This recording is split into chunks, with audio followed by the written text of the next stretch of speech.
Vous le savez, la vie n'est pas toujours un long fleuve tranquille. Un petit bobo, ça arrive. Mieux vaut alors avoir sous la main de quoi se soigner. Et c'est vers la pharmacie familiale qu'il faut se tourner. Mais au fait, que devrait contenir votre pharmacie à la maison? Tout d'abord, limitez le contenu de votre pharmacie au strict nécessaire.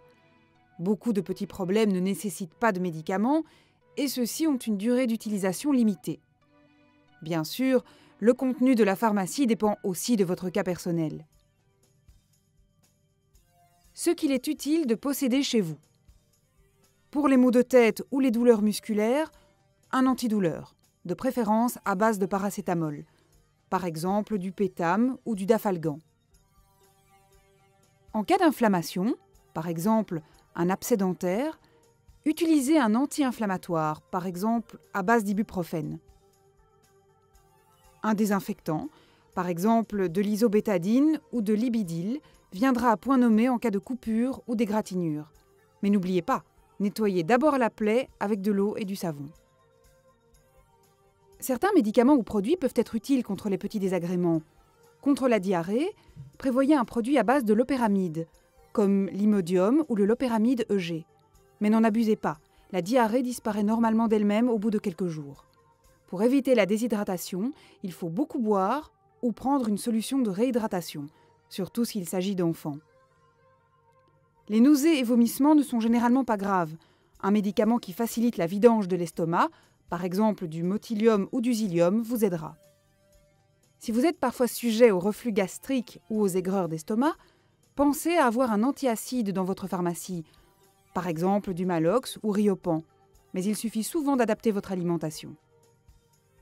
Le sérum physiologique permet de nettoyer les yeux ou de rincer le nez bouché. Donnez la préférence aux petites doses individuelles. Quelques accessoires ont aussi leur place dans la pharmacie. Un thermomètre, du sparadrap, quelques compresses stériles, des ciseaux à bourron et une pince à épiler pour éliminer les échardes. Une bande Velpo avec système de fixation à utiliser en cas de foulure, par exemple. Gardez à portée de main les numéros de téléphone d'urgence, ambulance, médecin, centre antipoison. Voilà pour le contenu typique d'une pharmacie familiale, qui est toujours fonction des cas personnels. Encore faut-il bien gérer cette pharmacie. Voyons cela. Ne placez pas votre pharmacie dans un lieu humide, comme la salle de bain ou la cuisine. Préférez un endroit sec, frais et pas trop exposé à la lumière. Une chambre ou un bureau, par exemple. Pensez aux petits curieux. Les enfants n'ont qu'une envie, aller fouiller là où il ne faut pas.